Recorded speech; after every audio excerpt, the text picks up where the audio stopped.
Boa tarde, Paulo Moura, cientista político, 13 de janeiro de 2025. E acaba de sair do forno a mais recente pesquisa do Instituto Paraná, medindo o potencial eleitoral dos candidatos à eleição de 2026, caso o pleito fosse hoje. Os números dessa pesquisa e a minha análise eu apresento logo após a vinheta.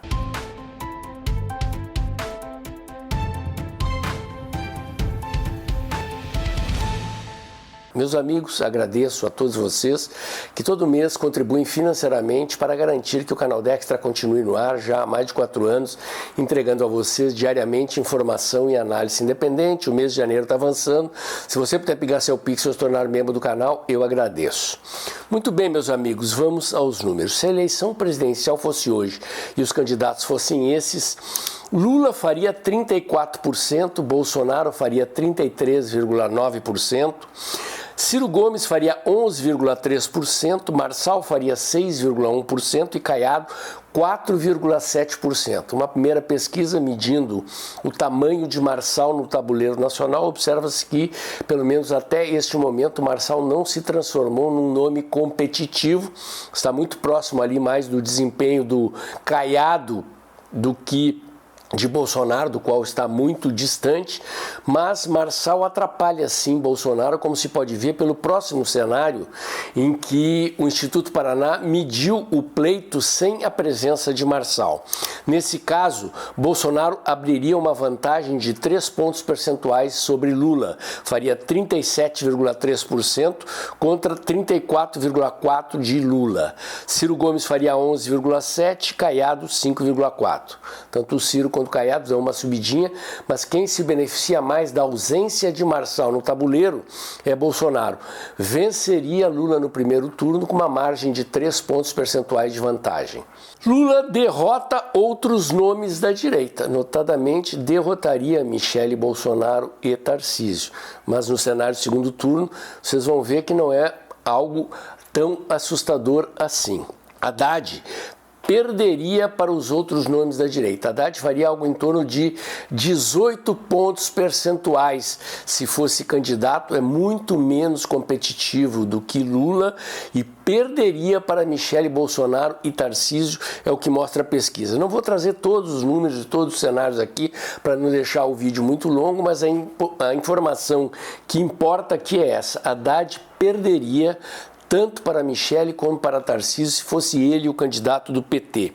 Os outros nomes testados pelo Instituto Paraná pela esquerda seriam de Gleisi Hoffmann e Camilo Santana, ministro da Educação.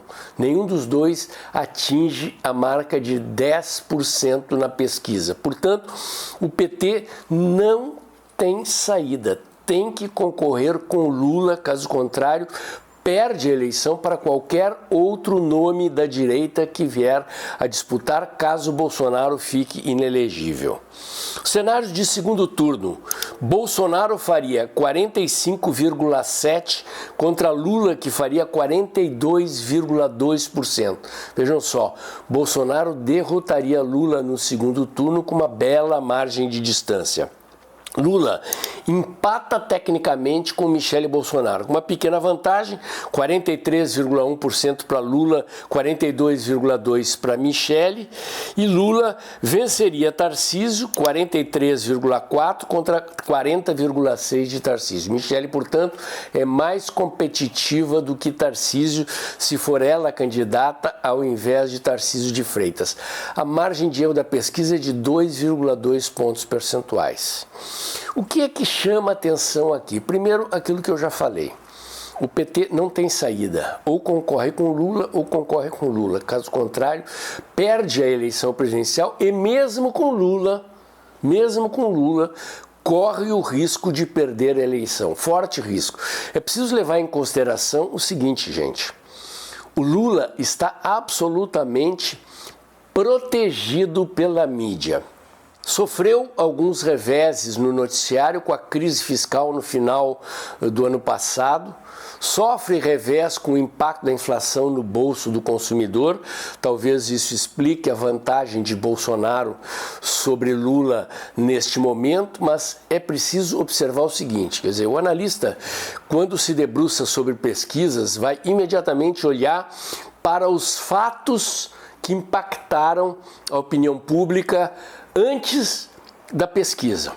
E assim como Lula foi impactado pela inflação e pelo noticiário sobre a crise fiscal, nervosismo do mercado, disparada do dólar no período imediatamente anterior a essa pesquisa, Bolsonaro foi bombardeado fortemente pela imprensa, pela oposição, pelo STF, pelo governo, no período anterior, em função daquele episódio do indivíduo que se suicidou com os rojões lá na frente do STF, em função do noticiário sobre os kids pretos e a suposta tentativa de golpe de Estado.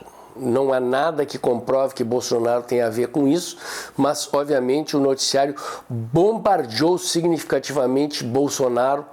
Depois do noticiário sobre a crise fiscal, o dólar e a inflação, e mesmo assim, Bolsonaro segue firme, forte, resiliente, aguentando o bombardeio midiático e mostrando-se um nome extremamente competitivo, o que nos leva a crer que, de fato, o STF vai tentar prender Bolsonaro. Estamos nos aproximando da posse de Trump, agora dia 20, estamos no dia 13, falta praticamente uma semana para a posse de Trump.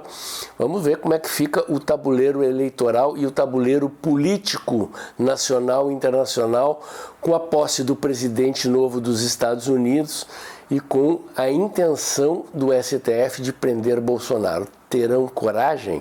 Terão condições? A conferir.